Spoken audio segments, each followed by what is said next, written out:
Welcome to football's golden oldies from the Toll House in Lancaster.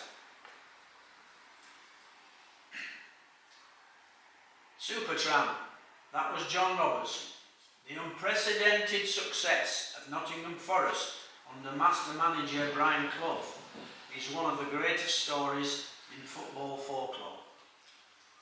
John Robertson's autobiography was called Supertramp, and that is what he was. His unkempt and unshaven appearance made him the most unlikely of footballers, but his artistry and vision made him the creative on-the-field force behind a Forest side that swept all before them. The photo shows John Robertson and Brian Clough pledging to give up cigarettes and drink, a pledge that unfortunately failed abysmally for both of them. I always say that every player needs a mentor, and John chose the best. John said, "When Brian Clough comes into your life, believe me, you know about it." And life was never quite the same again, as he seemed to influence my every waking hour. John's football journey took him from the Glasgow suburbs to European heights. Scoring the winning goal in the European Cup final was a standout moment in a career decorated with success and adulation. But his unkempt and unshaven appearance made him the most unlikely of footballers, but his artistry and vision made him the creative on-the-field force behind a Forest side that swept all before them. His achievements with Nottingham Forest led to him being named in a poll as the club's most popular player of all time, ahead of some of the greatest names the game has known. On the international front, he won 28 Scotland caps and experienced the ecstasy of scoring the winning goal against England at Wembley Stadium. When you look at his career, it seems as if he depended on the great man, Brian Clough, to get the best out of him. And this is another quote from Brian about Supertramp. "I call Robbo the fat man, and all sorts of other names, but put a ball at his feet with a yard of grass in front of him, and he became an artist, the Picasso of our game." John Neilson Robertson was born on January 20th, 1953. The village of Uddingston lies south of the M74 on the main motorway route from England into Glasgow. And it was the starting point in the lives of a long list of footballers who played around the View Park area of Uddingston and ended up in the professional game. John said, "I don't mind a jot that someone described me as the second best player to come out of View Park, because number one went to his grave in 2006, knowing he had earned the respect and adulation that goes with being labelled Glasgow Celtic's greatest player, Jimmy Jinky Johnson." John came into a loving household. Father Hughie spent most of his life as a miner before he got a job as a gateman with the electricity board in his later years. And his mother said it cost her a fortune in new football boots, but both Mum and Dad did their best to get him the latest gear. John never particularly liked school, but when the bell rang at the end of class, he and all his friends would gather on a strip of grass where two trees made one goal, and at the other end was a solitary tree plus somebody's coat. No goal line technology there, but lots of arguments. Does it sound familiar?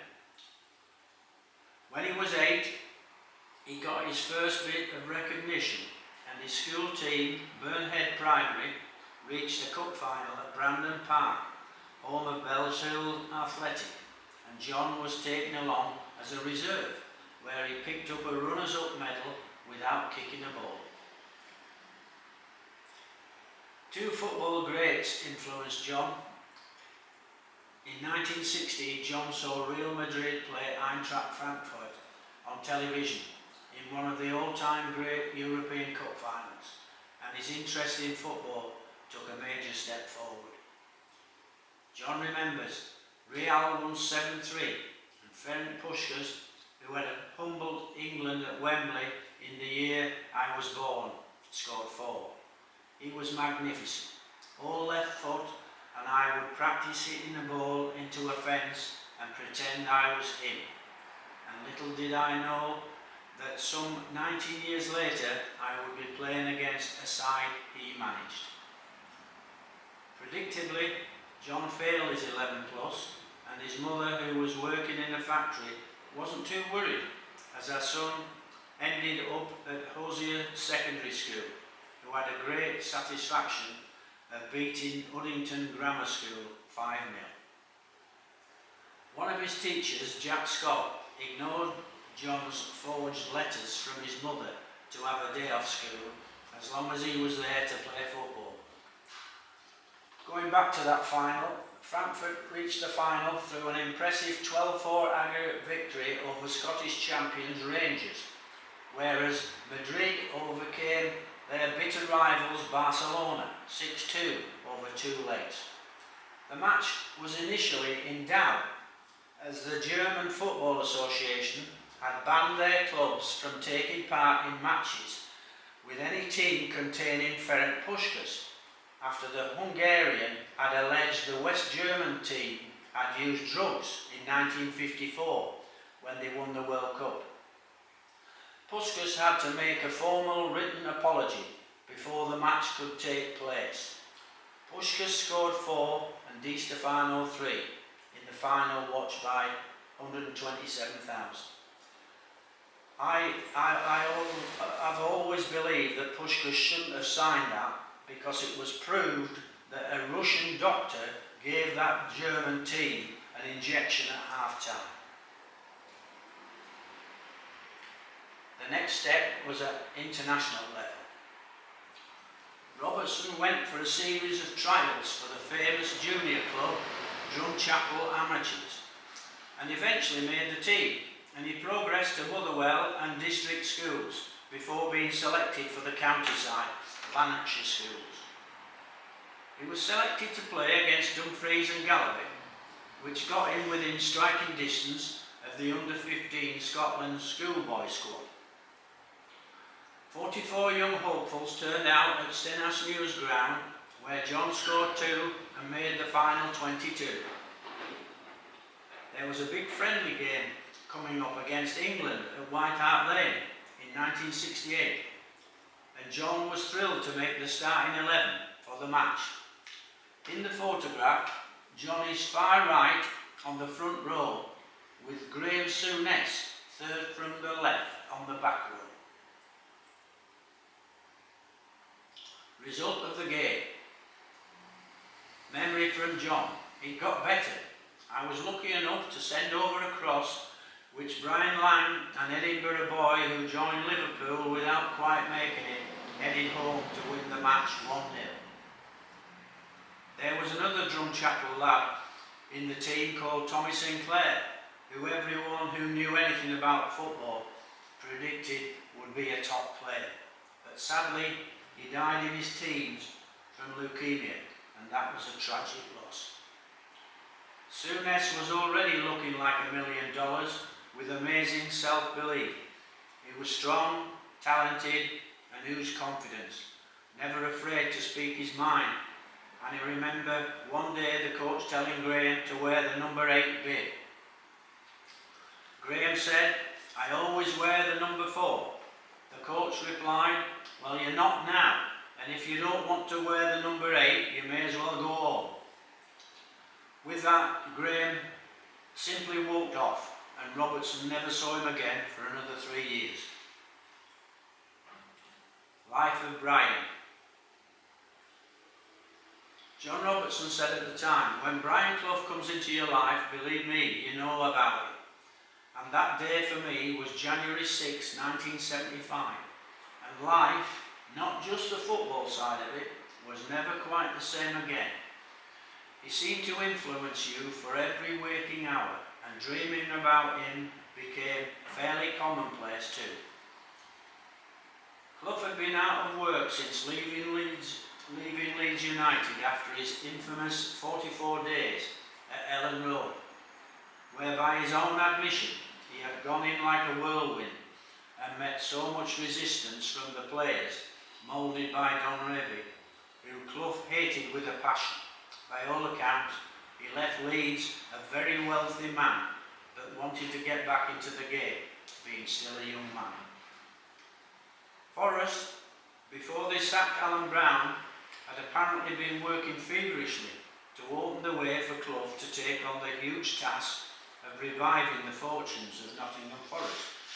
And at the forefront of this plan was Stuart Dryden, a local postmaster who had joined the Forest Committee.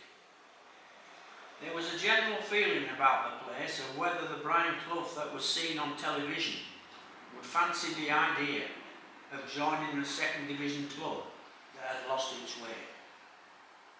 Credit to Dryden for getting the big man to say yes, despite there being a fair bit of ante among his fellow committee members, and life at Nottingham Forest was never quite the same again.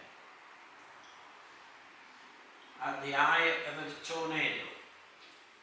On his first day, Clough burst into the home dressing room at the City Ground like a tornado, and Robertson remembers, I was sitting in there when he stormed through the door, took off his jacket, hung it on a peg and said to Sammy Chapman, it's cold enough to freeze the balls off a brass monkey, isn't it, Sam? It wasn't so much what he said, but how he just exploded on the scene that left me thinking, God, this bloke means business, and his entrance stunned us all, and it took just a few seconds to know that this guy wasn't here just for the ride. A little word in Clough's ear helped Supertramp. After that, Clough took training with Jimmy Gordon, who he had recruited the previous weekend, persuading him to come out of retirement and give him support. At this stage, and for the best part of 18 months, there was no suggestion that Peter Taylor would join him at Notts Forest. Apparently, the press conference which Brian went into after training was something special too, and he was so media savvy that he had them eating out of his hand and lined up a series of articles for various newspapers with payments for fridges, washers, ovens and anything else that was needed behind the scenes at the county ground. Robertson knew one thing for sure. After Alan Brown, he had nothing to lose in trying to make his career take off. It might be successful, but the worst case scenario was that Clough would bomb John out of the club and he would have to start from scratch somewhere else. Clough was soon whisking the players off to Bisham Abbey, a retreat in Buckinghamshire that had been frequented by the England team, but John was still on the outside. But then he got a break when Clough asked a journalist for the Nottinghamshire Evening Post, John Lawson, can you mark my card about anybody? There must be someone on the staff who is good enough to get into this bloody side. John Lawson said, Robertson has the potential, but he needs a kick up the backside to get him going. John never forgot John Lawson, and many years later he asked him to help with his autobiography. Clough starts to build a team. The 1975-76 season was the first full one of the club, but unfortunately it didn't get off on the right note for Martin O'Neill, Ian Boyer and Robertson, as they were in the throes of agreeing new contracts, but hadn't signed anything before pre-season began. So Clough left them off the trip to Germany, which would become a regular season opener for the club. Dave Mackay had given John £65 a week, and he was hoping for a bit better deal off Brian, who said, you're getting no extra until you have deserved it. End of conversation. The team then went to Northern Ireland to play a couple of games, and it was during those matches against Ballymena and Coleraine that Clough started thinking about moving John from midfield to outside left, which meant he would be playing in front of Frank Clark, who had been signed on a free transfer, aged 31, from Newcastle United after playing about 500 games. This was an excellent signing who joined two more great buys in John McGovern and John O'Hare. Forest never looked like seriously challenging for a promotion place, although they went 13 games and only lost once to finish in 8th, which was a significant improvement on last season's 16th, and the club was now heading in the right direction with good players and a top-class manager. The big bust-up.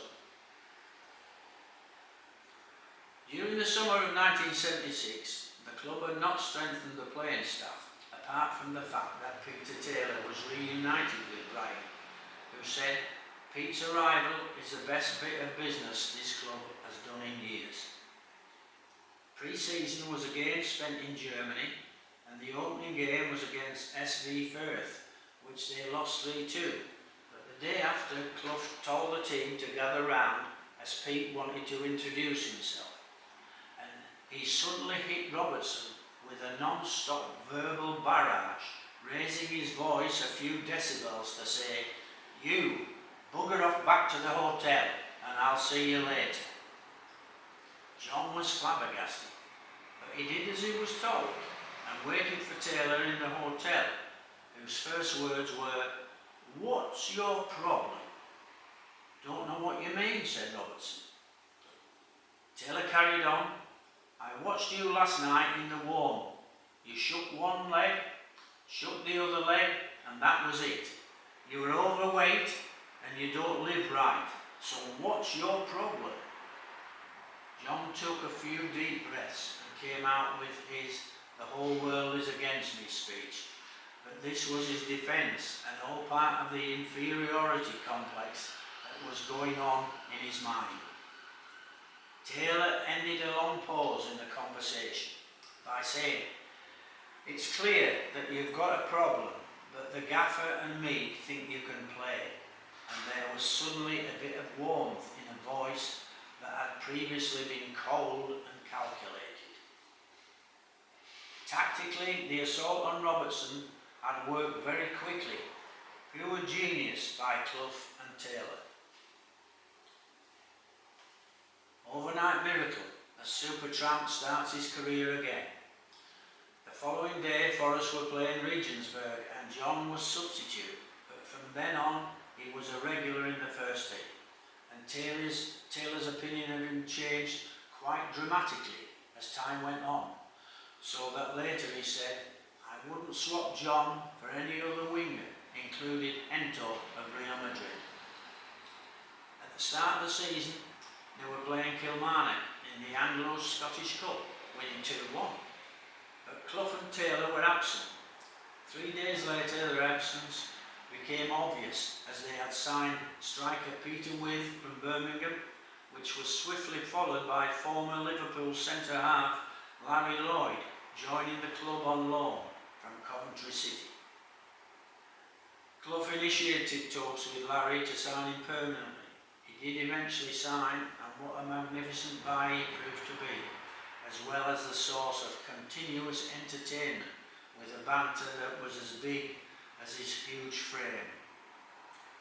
Forest beat Hereford 4-3, Carlisle 5-1, Sheffield United 6-1 and Burnley 5-2, with John scoring a penalty.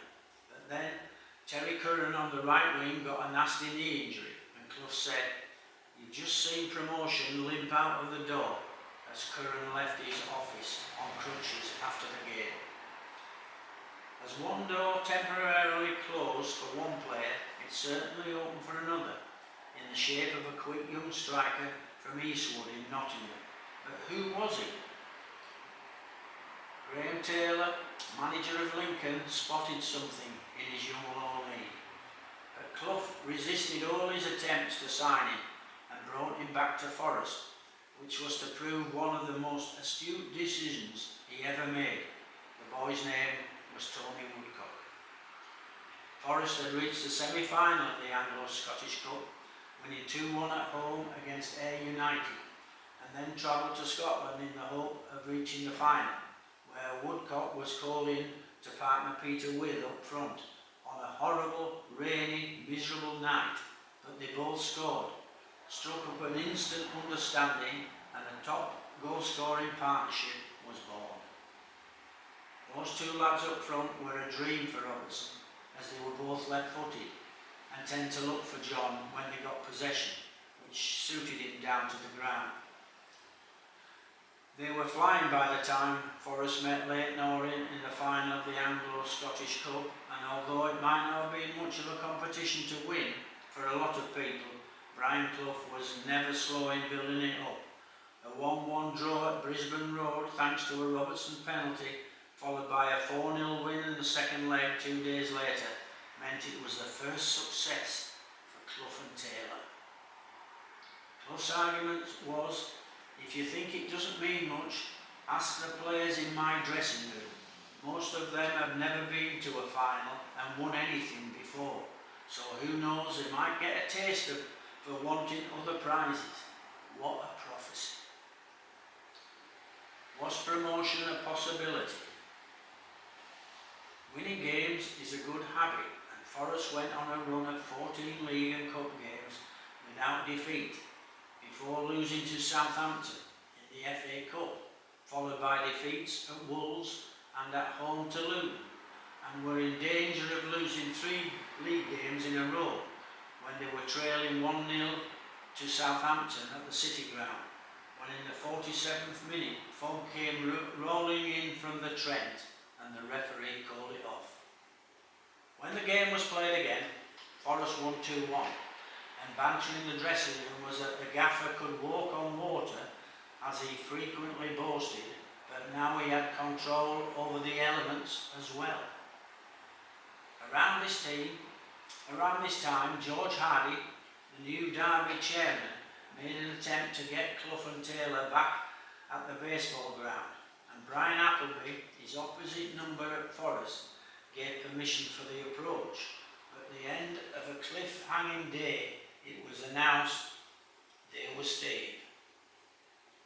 Forest won 5 games on the trot after this, and then played Bristol Rovers and Plymouth Argyle in successive away games, drawing with Rovers and beating Argyle, meaning the promotion issue was now out of their hands. Bolton needed 3 points from 2 games to join Wolves and Chelsea in the First Division, but at the time the Wolves game was kicking off, Forest were Mallorca bound, and the pilot told them on arrival that Wolves had won 1-0. Nottingham Forest were in the First Division. Summer of 1977, that champion feeling. As the players enjoyed the summer of 1977, they thought about testing themselves against the best side in the country, looking forward to playing at Anfield, Old Trafford and Highbury, but wondering whether they could cope with what the so-called big boys would throw at them. Clough and Taylor never let their minds stray into negativity, and they only bought 1 player during the summer, but it turned out to be one hell of a signing. Kenny Burns joined from Birmingham City, costing $140,000. He was a centre forward, but those 2 brilliant minds played him at centre half. He was to partner Larry Lloyd and immediately looked the part, although he wasn't the quickest, but was a fantastic header of the ball and would go through brick walls if it meant getting a win bonus. And when he took his 2 front teeth out, he looked a formidable, frightening sight. Burns didn't bother too much about anything and used to moan about everybody, even the best players in the world, and Robertson became a great friend who used to joke with him that you must be the only bloke in the game who thinks that Pelly is only not back. Clough and Taylor had long discussions about how they were going to play, and after a game against non-league Skegness, they decided to play one winger and sold Terry Curran to Derby for £50,000, which opened the way for Martin O'Neill, who had been with the club since 1971. First game at Goodison Park. Martin O'Neill and John Robertson, great friends, sat together on the journey to Goodison Park, and they were greeted by a crowd of 38,000. And when the game began, John could hardly get his breath, such was the pace and intensity of it, and he was more concerned about his lung capacity rather than making an impact on the match. Peter With put Forest ahead, and Robertson got the second, back in the first division and scoring a goal. He couldn't believe it. As a team, you could sense the belief that was rising in the team by the passing of every minute, and O'Neill scored a third goal to win the game 3-1. The game at the county ground against Bristol City was a struggle, but Peter With, nicknamed Gookie, headed a goal to clinch the game 1-0, and after beating Derby 3-0, they were in a rich vein of form, wondering when it would end. It ended against Arsenal with a 3-0 defeat, and the repercussions were aplenty, with red trees flying around afterwards, which meant picking up a fine, delivered in an envelope bearing a Forest red tree. And on that day, Burns and Lloyd were in hot water. In the game, there was a suspicion that Burns had butted Arsenal's Powley. Kenny told Clough, "I didn't touch him, Gaffer." Sadly for Burns, the TV clips on Star Soccer showed that he had, and he was forced to suffer the consequences. Signings number 2 and 3. Forest bounced back from the defeat at Highbury by beating Wolves 3-2 at Molineux. Then came the moment that confirmed to the team that Clough and Taylor were intent on taking the club to a new level. Speculation in the press said they were chasing Peter Shilton, and they went to watch him up the road at Mansfield, following Stoke's relegation to the second division. But journalists were sure he would go to one of the so-called glamour clubs of the day. They got their man when Shilton signed for Forest, and then made another superb signing when Archie Gemmill joined from Derby, with John Middleton going the other way, meaning £20,000 change hands. Forest were top of the league when speculation connected Clough to the England job, but welcome news that Ron Greenwood had got the job after Clough was interviewed saw Forest embark on a marathon 42-match unbeaten run, including a trip to Old Trafford, where they excelled in a 4-0 victory before jetting off to Benidorm for a break. They had reached the League Cup final to be played at Wembley against Liverpool, with Shilton and Gemmill both cup-tied, and Chris Woods, who was 18, donned the green jersey and was magnificent in a 0-0 draw, setting up a replay at Old Trafford. League Cup win or loss. Clough tucked Robertson into a midfield four, so Liverpool would not have as much control as they'd had at Wembley, and it was a formation they had employed many times in away games on the continent in the future. Clough and Taylor never stopped planning. Early in the second half, O'Hare was brought crashing to the ground by Phil Thompson, and referee Pat Partridge gave a penalty. Despite protestations from Liverpool, Supertramp took it away to cleanse his right. They had scored 24 goals and conceded 3 in claiming the League Cup, their first major trophy. So now, could they claim the ultimate prize to get into the European Cup? Robertson played in all 42 league games. Their final game in a history-making season was at Anfield, where Liverpool were looking for revenge for the League Cup defeat, and Forest were under strength as well, with Kenny Burns away receiving his Footballer of the Year award and Tony Woodcock injured. But showing all the guts that had gone with the glamour throughout a magnificent season, they withstood everything Liverpool had to offer on the night to finish the season with a goalless draw and an unbeaten run stretching to 26 games to win the First Division title. John said this was a smack in the eye for the critics, who regarded Forest as a bit of a ragtag and bobtail outfit that was a mixture of has-beens and nobodies, and the perception of me, quite often put around by the gaffer, was that I was this scruffy, overweight little Scotsman who shuffled around in the same pair of loafers that I had had for years, and this identity stuck with me too. When I came out on top in the merit marks in the People newspaper, the heading was splashed right across the sports pages was "The Tramp is King." Forest had a great camaraderie, socialised a lot with regular nights out with wives and girlfriends. After training they didn't rush away, but had a bold hole called Mackay's Cafe, run by a chap called Bill, and Fridays meant only one thing: cheap butties at Mackay's. Maybe the finest achievement in the history of football.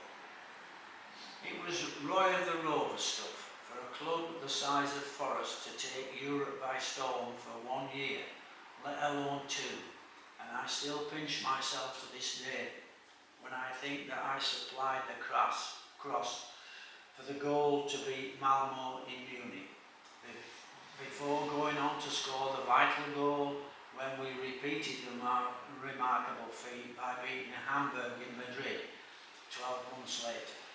European club glory was for Puskás and Di Stefano, not a chubby little lad from Uddingston who was transported to a world of vivid imaginations. There are 2 photographs hanging side by side at the City Ground that put the history of the club in a pictorial nutshell. The first is captioned "1 second from glory," and the second one says "another moment of glory." They capture the goals that won the European Cup in 1979 and 1980. Let's go back to the draw for the first round of the European Cup, when Forest were dreaming of taking a trip to France, Spain or Italy, when their opponents were drawn, Liverpool. They couldn't believe it, being drawn against the champions, and the chances of progressing had just taken a hell of a jolt. The 2-legged affair came round quickly, September in fact, by which time Peter Withe had been sold to Newcastle, with Gary Birtles, who had been signed 2 years earlier for 2000 from non-league side Long Eaton United, being given his chance in front of 38,000 fans, crammed into the City Ground, who went crazy when he scored. Liverpool probably would have settled for 1-0, but then Birtles tripped Phil Thompson to cross the ball for Colin Barrett to head past Ray Clements. Nottingham Forest and Liverpool head to head.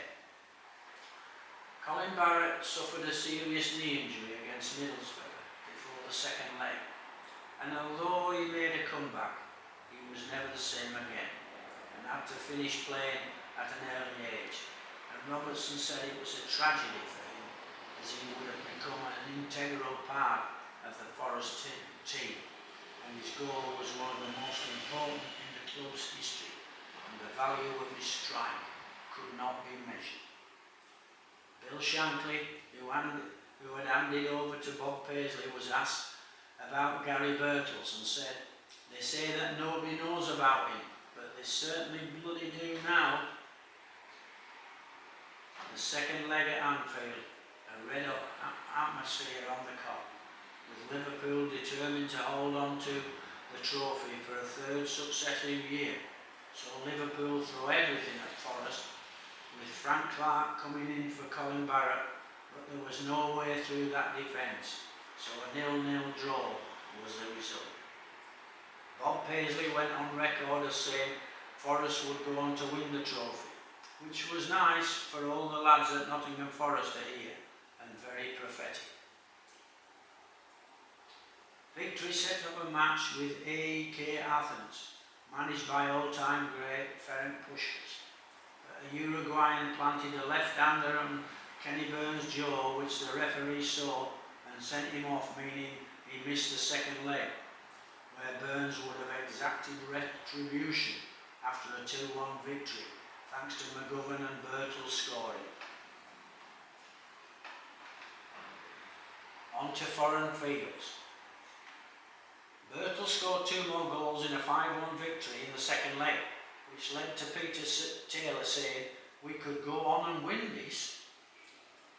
Next round brought on Grasshoppers of Zurich, who had knocked out Real Madrid in the previous round, and they scored early at the City Ground before Woodcock set up Birtles to equalise. A Robertson penalty gave them the lead before Archie Gemmell and Larry Lloyd completed a 4-1 victory.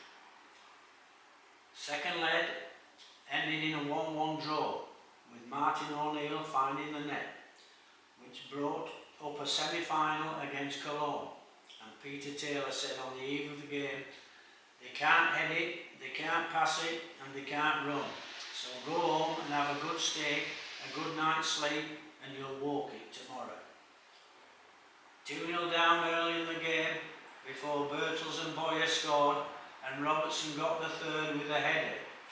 That was as rare as hen's teeth, but Yasuko Okudura, the only Japanese footballer playing in Europe, equalised, which led to the inevitable headlines the following day: "Japanese sub sinks Forest."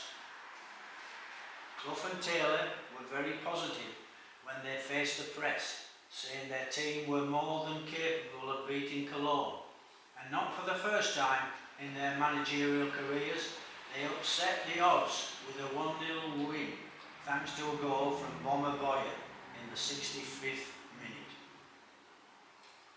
Marvellous Munich.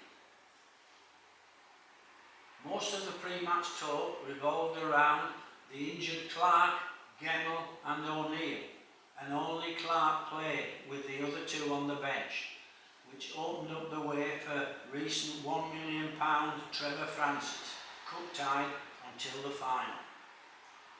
The game against Malmo was a fairly drab affair, and Robertson had 2 men marking him all the game, and it was in injury time at the end of the first half that John Robertson received a pass from Boyer, which he initially struggled to keep in play.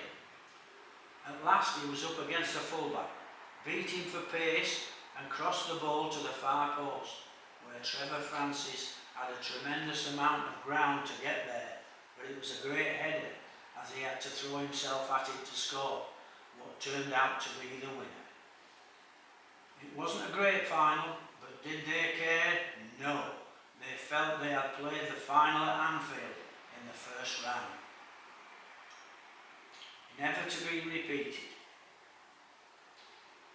When they proudly stood on the balcony of the council house in Old Market Square, Nottingham, it was estimated more than 200,000 fans crammed into the city centre, which was synonymous with Robin Hood, but it was a case of move over Robin. Brian Clough has arrived. He had so much influence on the city and its people. No city the size of Nottingham and its 300,000 population had ever won the greatest prize in European football. And when you look at the clubs who had won the trophy before then, they read like a who's who of football. Real Madrid, Benfica, AC Milan, Inter Milan, Ajax, Bayern Munich, Manchester United and Liverpool. I believe it will never be equalled, and the players deserve all the credit.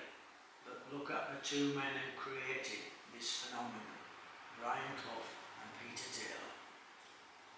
Robertson said, "It annoys me these days to hear pundits claim that the Champions League is much harder to win, when you can finish 20 points behind the domestic champions and still get in the draw, when in my day you had to be champions to enter the competition.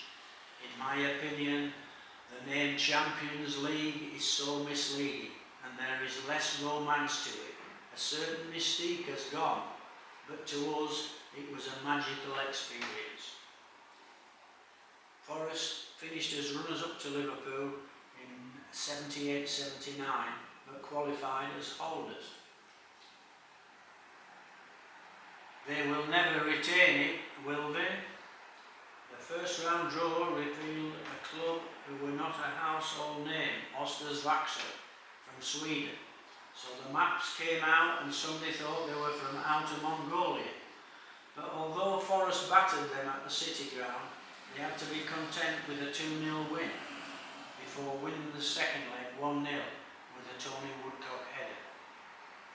The second round would take them into Dracula country in Romania to face Arjus Petesti, but the first leg at home saw one of their defenders kick Tony Woodcock all over the pitch before getting sent off in a 2-0 Forest victory. John said, "Going to our hotel from the airport along a road lined by row after row of chimneys, with the entire landscape looking like one big chemical plant, and the locals looked so depressed and downtrodden. I genuinely felt sorry for them. The food we had was the worst I've had anywhere in the world, and I thought many times that anyone who's feeling down or fed up with their lot in life should take a fortnight's holiday in Petesta, and they would return feeling much happier with their lot."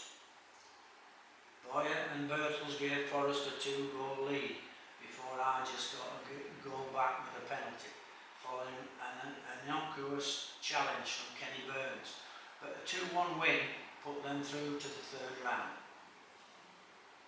Freezing in Berlin.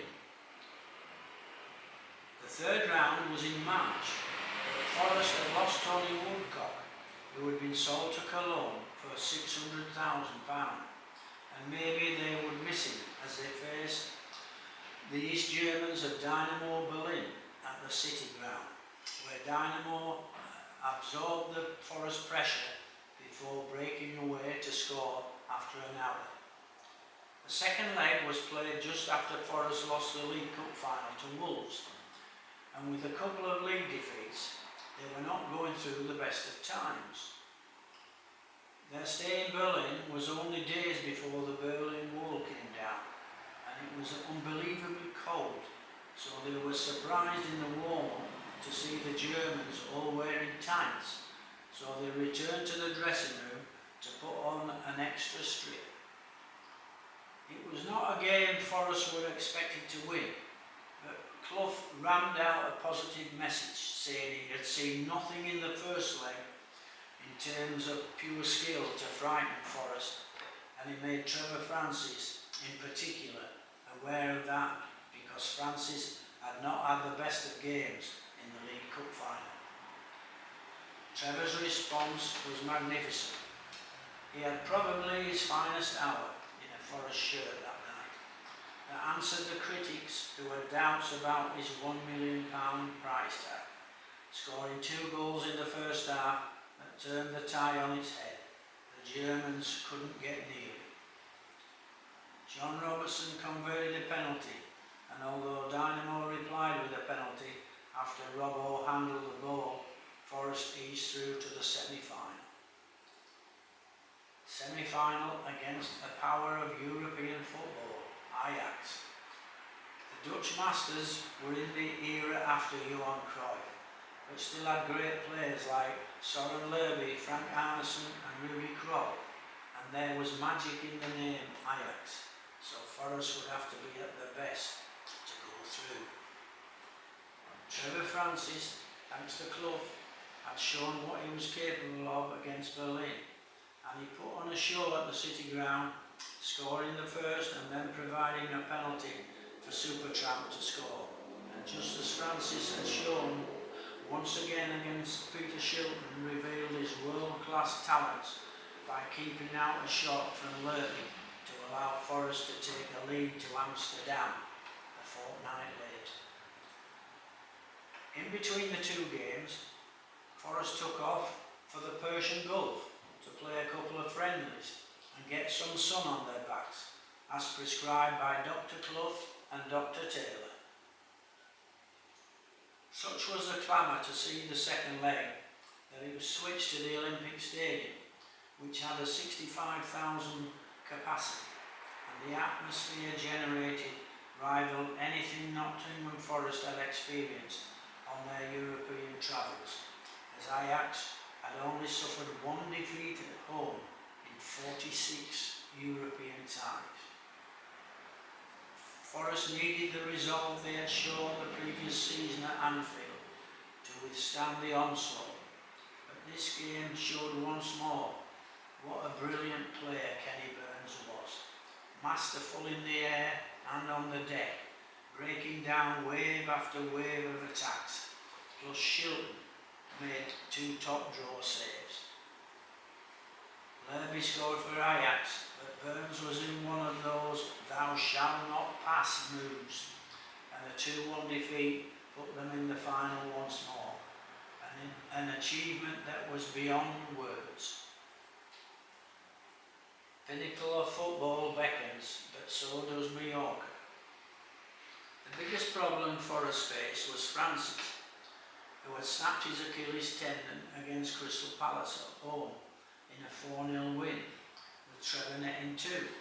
Lloyd had sprained his ankle playing for England against Wales in Wrexham, and on top of that, Stan Bowles, who had joined from QPR for £250,000, walked out of the squad as they went to Mallorca to relax and prepare for the final. At Nottingham Forest, Bowles failed to settle under Brian Clough, and he ruled himself out of the 1980 European Cup final after Clough refused to allow Bowles to play in John Robertson's testimonial. Stan Bowles was essentially understudy to the UK's first £1 million signing, Trevor Francis, during his one season at the City Ground, before being sold to Leyton Orient for £100,000. Stan, who had a love-hate relationship with Clough, would have been virtually certain to play in the European Cup final, but once he failed to turn up, there was no way in the world that Clough would pick him for any game, let alone the final. They went to Mallorca for a holiday and didn't even train, but that wasn't good enough for Peter Shilton, whose autobiography was named The Magnificent Obsession. His daily training, so he found a bit of grass on a roundabout in Calamayor to go through his routines, ever the perfectionist. They came back from Mallorca and Robbo had his testimonial the next day. Build up to the game. Within 24 hours of the testimonial, they were back on a plane heading for Madrid and their hotel 20 miles outside the Spanish capital. They hardly did any training as Clough and Taylor were concerned about picking up more injuries, and originally they were going to play 4-4-2, but decided at the very last moment to strengthen midfield by adding young Gary Mills and play 4-5-1. Clough tested Larry Lloyd's bad ankle by deliberately stepping on his ankle the day before the final to assess what sort of pain he was under, as he had been back in Nottingham receiving treatment. John remembers, we had hardly done any work in the build-up to the game, and we were a patched up side being thrown against one of the best teams in Europe, told to play in a way that was foreign to us, but it shows that the game is all about players and not tactics. The gaffer and Pete had absolute faith in us to go out and do the job. Kenny Burns set the tone when they left the dressing room when he said to Clough, "Don't worry, Gaffer, we know exactly what we have to do." In the tunnel, Keegan tried to start a conversation with his old teammate Lloyd, who told him that he was in for a rough time, before pointing to Burns, who happened to be chewing some red bubble gum that made it look like he was chewing raw meat. This unsettled Keegan. Kick-off. Kenny Burns felled Kevin Keegan with 2 horrendous tackles, and Lloyd added another, with the result that Keegan soon adopted a deeper position in midfield. But in the early play, Forest struggled to get a foothold in the game, but they remained disciplined, very disciplined. Burns and Lloyd were superb. Birtles ran until he could hardly walk. O'Neill was great as they extracted every bit of energy they could muster, and of course they got the goal after 20 minutes that Hamburg, try as they did, could not cancel out. Although Robertson scored the goal, he admitted it was about the only kick he had in the game, and they seemed to spend the night chasing Hamburg's shadows, but never lost their discipline or their shape, and when they lost Frank Gray with a hamstring injury, he was replaced by Bryn Gunn. Peter Taylor asked who was taking Gray's place. When somebody said Gunn was warming up, Taylor replied, "Christ, we're really in the clag now." It was a big game for Keegan, and the press tried to make out he had been intimidated in some way, which prompted him to go deep into his own half to try and ignite his team. But Forest were delighted to see him go so deep, because he could do very little damage playing in his own half. Keegan was very upset and critical of the Forest tactics, but he didn't take into account the genius of Brian Clough and the contribution of Peter Taylor.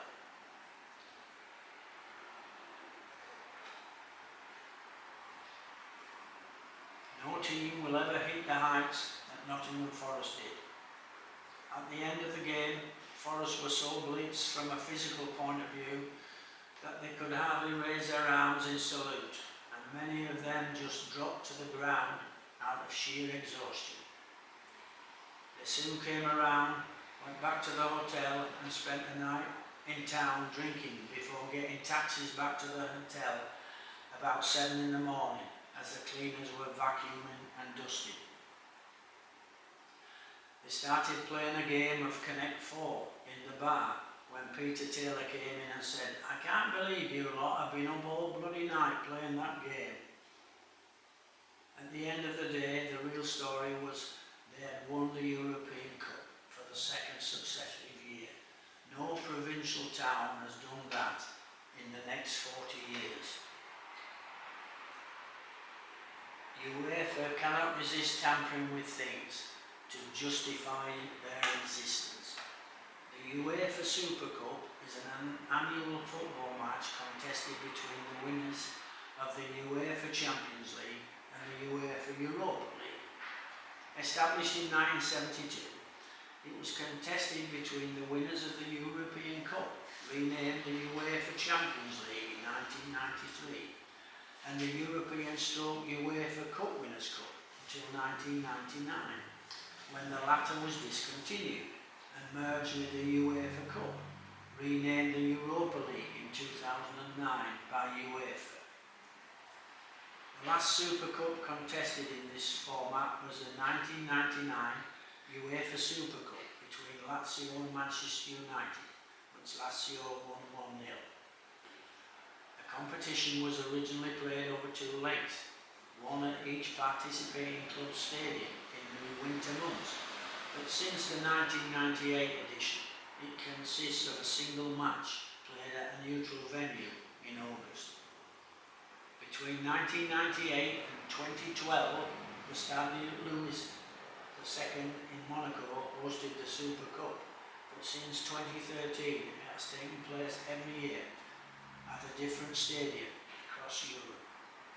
In 1979, Nottingham Forest beat Barcelona 1-0 at home and drew 1-1 in the Nou Camp in front of 80,000 fans, winning 2-1 on aggregate, while in 1980 they beat Valencia at home 2-1 but lost 1-0 in Spain to draw 2-2 on aggregate, with the cup going to Valencia on the away goals rule.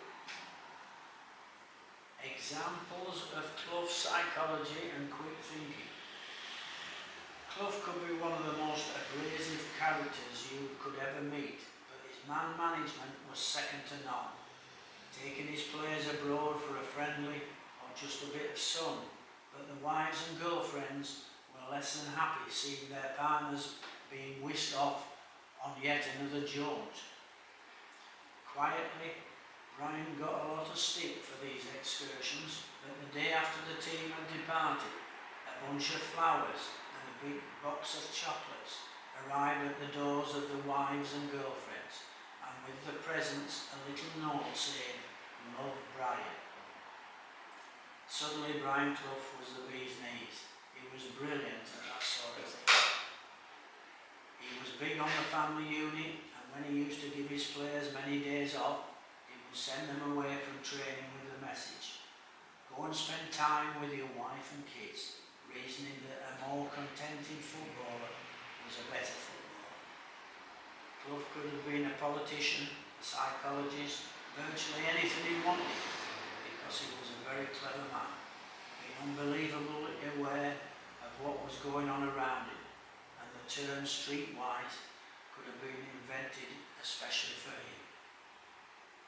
He was as bright as a button when one day he asked Tony Woodcock why he was growing a beard.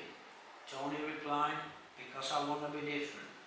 Clough hardly drew breath and came out with, "Be different then, go out and score a bloody hat-trick." The myth. Robertson said there have been myths peddled about the gaffer down the years, and one that was so grossly unfair was the theory that he ruled by fear, usually put about by rivals who could not find ways to undermine the genius that was Brian Clough. And when I was young, I wasn't the strongest character in the world, but I can honestly say I was never afraid of him. And of course you cannot hope to function on a football field if you are racked with fear of the bloke who is on the touchline. When my brother was killed in a car accident a few days before the 1979 European Cup semi-final against Cologne, which meant everything to Clough, he could not have been more understanding, as he said, "I'm so sorry, son. You just take as long as you like and let me know when you want to come back." I have so much respect for him, and he was, without doubt, the greatest manager the game has known. And the day I stopped playing for the gaffer, there was a huge void in my life, and our paths didn't cross for many years. But when we met again, his health had deteriorated so much that I remember Martin saying to him, "How can you let yourself get like this? We are only here today because of you." When I heard he had died in September 2004, it was a great loss of someone who had played such a huge part in my life. And during my time at Forest, he was in his pomp, clear-headed, focused on football, and had no equals then and none since. The end was near. In January 1983, Forest lost 2-0 to Manchester United at Old Trafford, and John ended up on crutches, needing surgery to repair cartilage damage in his knee, as he had just celebrated his 30th birthday. John's last game for Forest was on a Wednesday night at the City Ground against Notts County in the final of the Nottinghamshire County Cup, and in a 4-3 win he scored the final goal. But after the match, Clough told him to come in the next day to talk about a new deal, but unbeknown to Clough, John had already shaken hands with Peter Taylor about joining Derby County. Brian Clough never spoke again to Peter Taylor as he considered it an act of treachery, and John realised within a week that he had made a terrible mistake. He said, "I had no one else to blame but myself. I was 100% responsible for the entire episode, and it hurt." The gaffer was breathing fire, bouncing a bottle of Bell's whiskey on the table before going on to drink it all in a couple of hours, vowing never to speak to Peter Taylor as long as he lived. And I was a fat little bastard that he wasn't going to speak to again, and he's banned from the city ground. John and Brian did talk again when he was invited back to see a Forest game, and then Clough threw out an olive branch and re-signed him in the summer of 1985. John made a dozen appearances in that season, but after a game against Liverpool reserves, the gaffer came over to him, who was sitting in the back, to tell him he wasn't going to offer him a new deal. But John took it on the chin, and although it was a sad time, it was one with lots of nostalgic memories. Later career. Robertson was sold to Derby County in June '83 on a contested transfer. $135,000, the fee was set by a tribunal that soured the relationship between Clough and his former assistant Peter Taylor. But he was injured soon after joining the Rams and failed to produce the form he had shown for Forest. Although he rejoined Forest on a free transfer in August '85, he remained well below his former best and moved to non-league Corby Town at the end of the '85-86 season. He also had stints with Stamford and Grantham Town. After retiring from playing, Robertson has been variously chief scout and assistant manager to his former Nottingham Forest teammate Martin O'Neill at Wycombe Wanderers, Norwich City, Leicester City, Celtic and Aston Villa. The photo shows John and Martin in charge at Celtic. A disaster that wasn't surprising. Historically, when footballers retire, they often go into the pub trade. You can see John with a moustache behind the bar at the Old Greyhound at Ashlockington near Nottingham. John is centre complete with the Tom Selleck moustache, as his wife used to call it. He stayed in the pub for 18 months, realising quickly that it wasn't the life for him before the split with his wife Sally. At this time, Martin O'Neill stepped into management at Grantham Town and asked John to play for him. When he stopped playing for Grantham, he told Martin that he would be happy to sit on the bench next to him. This started a whole new life for one of the greatest players in the First Division and Europe. Assistant manager and honours. Robertson released his autobiography Supertramp in September 2012, and although he supported Rangers as a boy, he described his time at Celtic as assistant to Martin O'Neill as the best years of his life in football. Honours won by John Robertson at Nottingham Forest. Anglo-Scottish Cup 76-77. First Division 77-78. League Cup 77-78 and 78-79. FA Charity Shield 78. European Cup 78-79 and 79-80. European Super Cup 79, runners-up 1980. John Robertson was voted into first place in a 2015 poll in Nottingham Forest, in the Nottingham Post of favourite all-time Nottingham Forest players. First place well deserved. Some more quotes. Brian Clough was quoted as saying, "Rarely could there have been a more unlikely looking professional athlete. He was scruffy, unfit, an interesting waste of time, but something told me he was worth persevering with, and he became one of the finest deliverers of a of football I have ever seen in Britain or anywhere else in the world, as fine as the Brazilians or the supremely gifted Italians.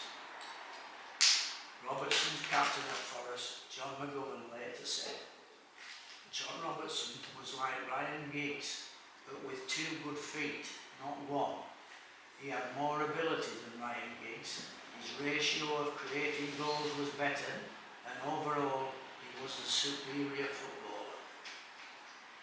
Forest coach Jimmy Gordon rated Robertson as a better player than Tom Finney and Stan Matthews, saying he had that something extra on top of Tom and Stan. Martin O'Neill said, John Robertson has many qualities. A genius on the pitch, absolutely the perfect number 2. Absolutely. Just one thing. I only wish, at least for my own health, he would stop smoking. Final slide. Whenever I felt a bit off colour, I'd go and sit next to John Roberts. Then I looked like Errol Flynn. That was Brian Clough. Isn't it strange that Brian Clough berated his players in so many ways, yet I cannot find one who didn't like him or complained about his treatment of them. Maybe they recognised that they were fortunate to have a genius as a manager. Brian did have a sense of humour, as can be seen in the photo, always promoting his players for international recognition, and he got them in kilts before the Scottish squad was selected for the '78 World Cup. Kenny Burns, Archie Gevo and John Robertson got the nod, but the unlucky John McGovern stayed at home and never won a Scottish cap, which tells you more about the Scottish Football Association than McGovern. I hope you enjoyed hearing about the Supertramp.